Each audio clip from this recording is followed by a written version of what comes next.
What if I told you that some of the most advanced civilizations in ancient history have had their legacy deliberately disfigured, not just in textbooks, but literally face by face? I'm talking about the missing noses on African statues. You've seen it before: the Sphinx in Egypt, pharaoh busts, sacred carvings, all with one thing in common: the nose is gone. But this goes far deeper than damage. This is deliberate erasure.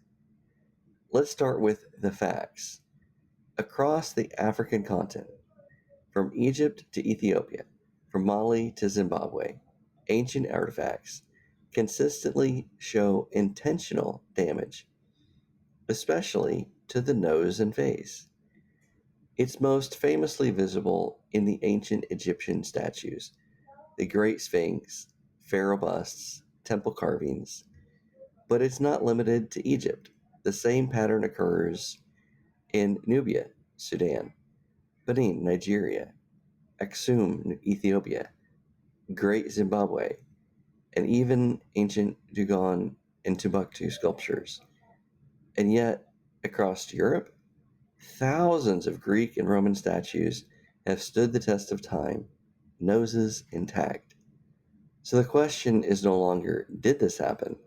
It's who did it and why. Mainstream archaeologists, most of them, will tell you the damage was caused by natural erosion or accidental damage. But does that really hold up?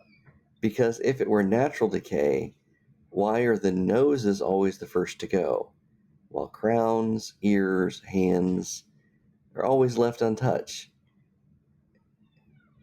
Here's what actually happened.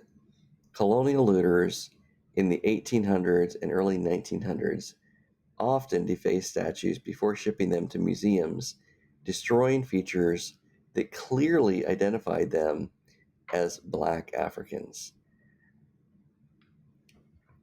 Other religious or political vandals targeted noses to kill the spirit of the statue, believing that the nose was the breath of life. Most dangerously of all, many of the damaged artifacts were intentionally vandalized explorers trying to reframe Africa's legacy. Why the nose? Because it's the clearest ethnic marker of African identity. Erase the nose, and suddenly you can cast doubt on who this person was. You erase their race, their roots, their place in history. Why? The deeper reason, you can call it white supremacy. He needed a clean myth.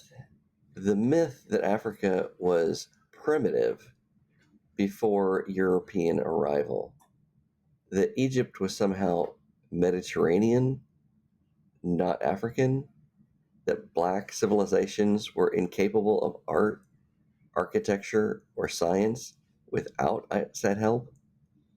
So anything that contradicted that narrative had to be rewritten, reclassified, or defaced. So many scholars fought hard to expose this. They tried to prove that science, art, and language, that Egypt was African, not just by geography, but by people, by culture, by origin. And still, the world looked away. I mean, all you have to do is look at a map, and you can see that Egypt is part of Africa.